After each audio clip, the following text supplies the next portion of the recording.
ఏది శాశ్వతంగా ఉండేది కాదు అనేటువంటి దాంట్లో మరి అనేక రకమైన పాత్రలు మారడం ఏం లేదు. ఇప్పుడు దాకా మీరు చక్కగా పాడారు. ఇప్పుడే మళ్ళీ మేము కాసేపు పాత్ర మారింది కాబట్టి ఇలా మారి చెప్పుకోవటమే తప్ప ఇవన్నీ కూడా సృష్టిలో ఏంటంటే ఇవన్నీ కూడా పాత్రలు వాడి ధర్మాలు. ఎన్ని చెప్పినా మనిషికి రావాల్సింది ఏంటంటే కాస్త జ్ఞానం, జ్ఞానం వచ్చిన వాడికి కాస్త వైరాగ్యం, వైరాగ్యం వచ్చిన వాడికి కాస్త త్యాగం. ఇవన్నీ మంచి భావాలు కొన్ని తీసుకుంటే జీవితం సుఖంగా సాగిపోతుందని చెప్పి మహాత్ముల సూచన. మనకి మహాభారతం, వనపర్వం, మరి యక్ష ప్రశ్నల్లో మొత్తం 123 ప్రశ్నల్లో లాస్ట్ ప్రశ్న ఉంటుంది. ఏది యక్షుడు వేసినటువంటిది. అయ్యా నువ్వు అన్ని ప్రశ్నలు బాగా చెప్పావు, కానీ ఇంకొక ప్రశ్న అడుగుతాను, ఇది ఒక్కటి సమాధానం చెప్పు అని నేను అడిగితే ఏమిటో చెప్పండి యక్ష మహారాజా అని ధర్మరాజు అడిగితే ఆయన చెప్పింది ఏమిటంటే, లోకంలో అన్నింటికంటే ఆశ్చర్యకరమైనటువంటి ప్రశ్న ఏమిటి అని అడిగింది. ఎవరు? యక్ష మహారాజు. ధర్మరాజు అన్నాడు, ఏముందా మన కళ్ళ ముందే పుట్టి పెరిగి పోతా ఉన్నారు, వాళ్ళని తీసుకొని వీళ్ళు ఏడ్చుకుంటూ పోతా ఉన్నారు, అయినా ఎవరు కూడా ఇది శాశ్వతం అనేది మాత్రం వదిలిపెట్టట్లేదు, ఇంతకంటే ఇంకా ఆశ్చర్యం ఏముంటుంది భూలోకంలో? అందుకని ఇక్కడ మనం వచ్చింది దేనికి? కోటిరెడ్డి బాబాయ్ మనతో పాటు కలిసి ఉండి ఇవాళ మనం వదిలిపెట్టిపోయినా కూడా మనం ఆ స్మరణ గురించి కానీ అసలు మరణం అంటే ఏమిటి, జననం అంటే ఏమిటి, వీటన్నింటికి ఉన్నటువంటి బంధాలు ఏమిటి, ఎందుకు అన్ని పాశాలకు పట్టి పీడిస్తున్నాయి, ఎందుకు ఈ రాగద్వేషాల్లో పట్టి కొట్టుకుంటున్నాం, వీటి గురించి మనం ఏం ఆలోచన. ఎవరికి ఏ పాత్ర కావాలో ఆ పాత్ర సక్రమం లేదనుకోండి, మీకు కాదు పెద్ద పెద్ద స్టేజీల మీద ఉన్నటువంటి జ్ఞానులే ఒక 5 నిమిషాలు మైకి తగ్గింది అనుకోండి ఇంటికి వెళ్ళిపోతాం. మరి ఈ రకంగా అనేది అట్లా జరుగుతూ ఉన్నాయి. ఇవన్నీ కూడా ఏమిటంటే మనం అన్ని తెలుసుకోవాల్సిన అవసరం. సంకీర్తన అనేది దైవనామ సంకీర్తన మంచిది, గొప్పది, అసలు అందులో అనుమానం ఏముంది. కానీ దాని యొక్క తెలియాలి, తెలిసి చేసినాం అనుకోండి ఉపయోగం ఉంటుంది, తెలియక చేస్తే ఏముంటుంది దాని ఫలం. కాబట్టి తెలిసి చేయాలయా అని చెప్పి మహాత్ములంతా సూచన. కాబట్టి ఆ విధానంలో మరి కోటిరెడ్డి బాబాయ్ గారు చక్కగా ఎప్పుడో 25 ఏళ్ళు అయింది మనకి ప్రతిష్ట అయ్యి మొట్టమొదటి మొదలుపెట్టిన వ్యక్తుల్లో ఆయన కూడా ఉన్నాడు. ఆ విధానంలో ఆయన చక్కగా మరి కుటుంబ ధర్మాలన్నీ చిన్నతనం నుంచే మంచివాడు కింద ఆయన పేరు. మెత్తటివాడు, మంచివాడు, ఆడిన మాట తప్పడు, ఇతరులకి ఏదన్నా అతను ఏమైనా ఇవ్వాల్సి వస్తే అంతే ఇచ్చేవాడు. నేను కూడా ఎన్నోసార్లు వాళ్ళకి పనిచేసి అంటే మందు కొట్టడం అట్లా వస్తే డబ్బులు ఆయన దగ్గర బ్యాంకులో ఉన్నట్లుంటాయి, ఎప్పుడొస్తే అప్పుడు తీసి ఇచ్చేవాడు. అట్లా ఇబ్బంది లేనటువంటి చాలా గొప్ప వ్యక్తిగా ఉండేవాడు. మరి భక్తుడుగా మారిన తర్వాత శివాలయానికి మన చక్కగా ఒక మూల స్తంభం లాంటి వాళ్ళు వీళ్ళ కుటుంబం. ఎందుకు? ఆర్థికంగా కానీ, సేవ చేయడానికి కానీ, ప్రసాదాలకు కానీ, ఏదన్నా అనేక రకమైన కార్యక్రమాల్లో మరి ఆయన చక్కగా ఉండేవాడు. ఆయన తర్వాత కొంచెం రాకపోయినా కూడా మనకు దామోదరం, ఎందుకంటే ఆయన ఉన్నప్పుడే దామోదరం ఎంటర్ అయింది. ఇట్లా అనేక రకమైన కార్యక్రమాలు ఇవన్నీ మరి చేసుకుంటా ఉంటా ఉంటే మరి దేహం అనేది ఎప్పటికైనా తప్పదు. కాబట్టి అది వెళ్ళిపోతుందయ్యా, పోయే లోపే నువ్వు తెలుసుకోవాలని చెప్పి మహాత్ములంతా మనకి సూచన తెలియజేశారు. ఎందుకంటే మరణం అనేది ఉండకూడదు అని చెప్పి చాలా మంది పట్టుదలగా తపస్సులు చేశారు. మన భారతదేశం చరిత్రలు తీసుకుంటే రావణాసురుడు, హిరణ్యకశిపుడు వీళ్ళందరూ కూడా తపస్సు చేసి వాళ్ళ ఉద్దేశం ఏంటంటే మరణం లేని స్థితిని మనం పొందాలి అనేది వాళ్ళు తపస్సు చేశారు. స్వామి ప్రత్యక్షమైన తర్వాత అయ్యా మరణం లేని వరాన్ని అని అడిగారు.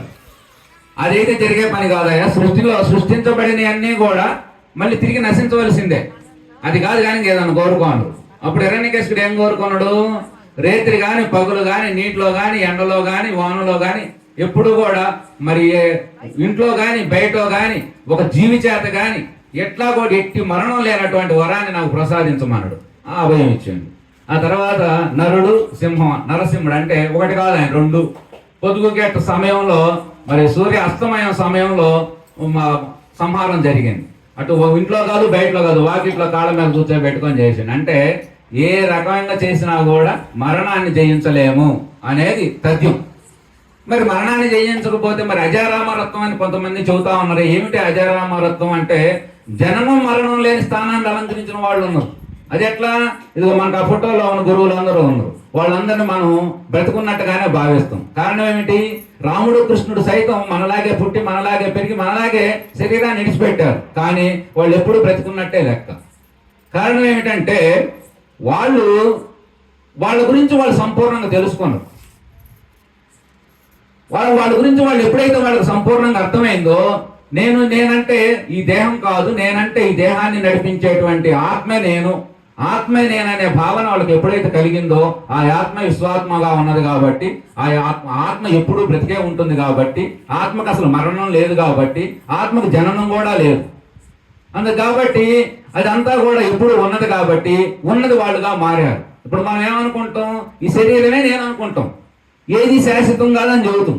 శరీరమే నేనైతే మరి ఇక్కడ నేను పండుకోబెట్టుకున్నటువంటి బాబా ఏడా ఉన్నాడు, అయ్యా ఎక్కడికి పోయిన అయ్యా అని మనం ఏడుస్తున్నాం. మరి ఉన్నది బాబా ఏడా ఉన్నాడు కదా, మరి ఎక్కడ పోవటం ఏమిటి అంటే, మరి ఇదే బాబాయ్ అదా, పోయిందా ఉన్నదా అనేది మనకు తెలిస్తే, పోయినదే ఆయన, ఉన్నది ఆయన కాదు, ఆయనది. ఇప్పుడు ఇల్లు ఆయన కాదు, ఇల్లు ఆయనది, ఆయన కట్టుకొని నిర్మాణం ఉండటానికి వచ్చిండు అని ఆయన చెప్పి మహాత్ములంత ఈ రకంగా చెప్పే దాంట్లో ఏంటంటే సారాంశం, ఈ భూమి అనేది ఒక యాత్ర స్థలం. ఇప్పుడు మనందరం వీళ్ళు ఇంటికి వచ్చాం, కాసేపు పాడాం, ఆనందపడ్డాం, ఏదో పెడతారు, తింటాం, నమస్కారం పెట్టుకొని వెళ్ళిపోతాం. ఇది మనది కాదు, మనకు సంబంధం లేదు. జీవితం కూడా నువ్వు 50 బతుకు 100 బతుకు, పూర్వకాలం 1,00,000 ఏళ్ళు బ్రతికినవాడు కూడా ఏదో ఒక రోజు యాత్ర స్థలం, నువ్వు ఒక యాత్రికుడిగా వచ్చిన అన్ని చూసుకుంటా, రుచులు, కళ్ళుతో, చెవులతో, ముక్కులతో, వాసన ఇవన్నీ చూసుకుంటా హాయిగా ఆనందం, అంతే ఆనందంగా చేసుకుంటూ వెళ్ళిపోవటమే తప్ప ఏది అటు ఉండేది కాదు. ఈ కనపడేది ఏది శాశ్వతం కాదు. మనకు సహజంగా ఏమైనా శాశ్వతం కాదండి, నిజమైన శాశ్వతం కాదు. అసలు దేహమే శాశ్వతం కాదు. దేహమే శాశ్వతం అంటే, దేహాన్ని కూడా అంటే మనకేం చెబుతారు మహాత్ములు కొంతమంది, అయ్యా నువ్వేమి చేసుకుపోతున్నావు, వత్త ఏం చేయలేదు, పోయేటప్పుడు ఏం చేసుకుపోవట్లేదుగా అని అంటారు. పోయేటప్పుడు తీసుకురావడం కాదు, అసలు నీ దేహమే నేనని నువ్వు రోజు కొట్టుకునే దేహాన్నే నువ్వు వదిలిపెట్టిపోతావు. ఆ సంపదలు కాదు, ముందు ఈ దేహాన్ని కూడా నువ్వు తీసుకుపోలేవు. అలా తీసుకుపోలేనప్పుడు మరి ఆరాటాలు పోరాటాలు దీనికి అసలు అద్దుపద్దు లేనట్టుగా మరి చేస్తా ఉన్నాం. కారణం ఏమిటంటే, చెయ్యాలి. సృష్టి నియమం ప్రకారం మనిషి అనేవాడు ధర్మం ప్రకారం అన్ని పనులు చేయాల్సిందే. కానీ ఇవన్నీ తెలుసుకొని చేయమంటాడు. ఇప్పుడు మన భగవద్గీత కృష్ణుడు చెప్పేది ఏమిటంటే, నీకు అన్ని తెలిసి జరిగినాయి అనుకోండి. కృష్ణుడు ఎంత యుద్ధంలో కొన్ని లక్షల మంది సంహారం జరిగింది, ఆయన నాకేం సంబంధం లేదంటాడు. మరి అదేమి విచిత్రం. అందుకని నువ్వు పాడు, కానీ నాకు సంబంధం లేదు, మాట్లాడు, సంబంధం లేదు, యుద్ధాలు చేయి, సంబంధం లేదు. ఎందుకు లేదు, నేనేమీ కాదు, నాకేం సంబంధం లేదు, ఆడించేవాడు ఆడేవాడు నేను అన్నట్టుగా ఇందాక మన పాటలన్నీ వైరాగ్యంతో కూడుకున్నటువంటి పాటలన్నీ కూడా మనం విన్నాం.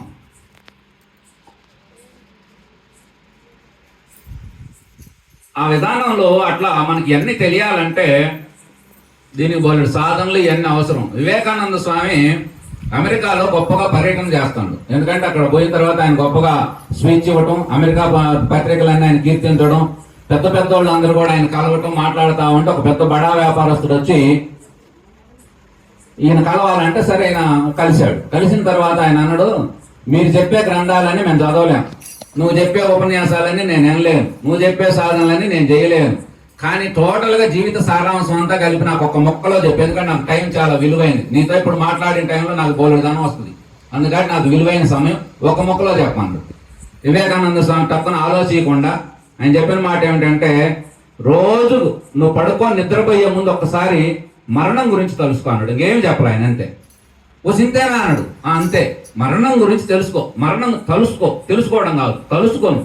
మరణం అనేది ఒకటి ఉన్నదని తెలుసుకో, ఇక పడుకో, అంతే, నువ్వేం చేయొద్దు అన్నాడు. పోయిన తర్వాత ఈయన బిజీగా వెళ్ళిపోయి ఒక 4 రోజులు 5 రోజులు పట్టించుకోవాలి. తర్వాత ఒక రోజు పడుకొని ఏదో నేను స్వామిని కలిశానే, ఆయన ఏదో చెప్పిండని ఆలోచిస్తే మరణం గురించి తెలుసుకోమన్నాడే. మరణమా అని, మరణం అంటే ఏమిటి అనే దాని దగ్గర మొదలుపెట్టాడు. కాసేపు ఆలోచించి నిద్రపోయిండు ఆ రోజుకి.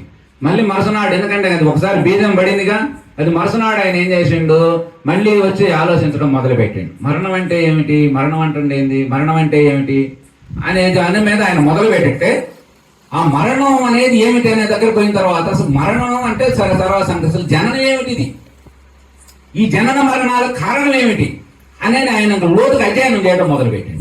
అధ్యయనం చేయడం మొదలుపెట్టిన తర్వాత ఎవరో ఒకళ్ళు ఉంటారుగా దానికి సంబంధించిన వాళ్ళు, అయ్యా దీన్ని తెలియాలంటే ఏం చేయాలంటే ఏం లేదా, భారతదేశంలో కూర్చొని అడవుల్లో తపస్సు చేస్తారు, నువ్వు కూడా తపస్సు చేయి, కొన్ని గ్రంథాలు ఉంటే దానికి సంబంధించిన చదువుకో అన్న తర్వాత ఆయన వ్యాపార బిజినెస్ తగ్గించుకొని ఈ వైపు మనసు పెట్టింది. ఫస్ట్ పెట్టి ఆ రకమైన సాధనలు చేసుకుంటా, తపస్సు చేసుకుంటా తన గురించి తాను వెతుక్కోవడం మొదలు పెట్టాడు.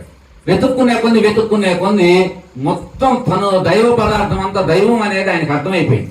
అర్థమైపోయిన తర్వాత ఆ దైవం నాలో ఉన్నది, నేనై ఉన్నాయి, సృష్టి అంతా దైవ పదార్థం తప్ప మరొకటి లేదు, ఇదంతా కూడా భగవంతుని యొక్క సిద్ధి విలాసం తప్ప ఇక్కడ ఉన్నది లేదు పోయింది లేదు. అందుకే బ్రహ్మ సత్యం జగన్ మిథ్య అంటే ఏమిటి? బ్రహ్మం అంటే దైవం పేరే బ్రహ్మం, దాన్ని పరం బ్రహ్మం అంటారు. ఆ బ్రహ్మం అనేది అసత్యం, కానీ మిథ్య అంటే అర్థమైంది లేదని అర్థం. మరి లేదా అంటే మనందరం ఉన్నాం కాబట్టి ఇది నిజం, అంతే, సత్యం కాదు. నిజం ఏమిటి? నిజం అంటే ఇప్పుడు మనందరం కూర్చున్నది నిజం. సత్యం ఏమిటంటే ఇక్కడ ఉండం మనం. సత్యానికి నిజానికి అంత తేడా ఉంటుంది. అందుకు కాబట్టి ఇదంతా బ్రహ్మం అనేది అన్నిటికి ఆధారమైన భగవంతుడు ఎప్పుడు ఉండేవాడే, కానీ జగత్తు అనేది ఉన్నట్టుగా భ్రమింపజేస్తుందే తప్ప ఇది లేదని చెప్పి మహాత్ములు తేల్చారు. ఇంకొక మాట పైకెక్కి మనకు వేదం ఏం చెబుతుంది? సర్వం కల్విదం బ్రహ్మ అంటే అసలు ప్రతి అణువణువును మొత్తం అది అయ్యే ఉన్నదయా అని మళ్ళీ ఇంకొక మాట కూడా చెప్పడం జరిగింది. ఇవన్నీ ఆయనకు అర్థమైన తర్వాత, ఆయనకి సృష్టి రహస్యం, ఆయన జన్మ రహస్యాలు అన్నీ ఆయనకు అర్థమైన తర్వాత ఆయన సాధనలో ఉత్తీర్ణితుడయ్యి ఆదాయం మొత్తం తగ్గించి ఉన్నదాన్ని 3 వంతులు ప్రజలకు పంచి గొప్ప మహానుభావుడుగా తేజస్సుగా ఎలిగే స్థాయికి వచ్చాడు. అంటే ఎవరికైతే దాని గురించి ఈ అజ్ఞానం వల్లే మనకి ఈ పంతాలు పోటీలు ఇవన్నీ సంసారిక బాధలు దుఃఖాలు ఇవన్నీ కూడా కారణం పెట్టుకునే మనమే పెట్టుకుంటాం, మనమే ఏడుతూ ఉంటాం.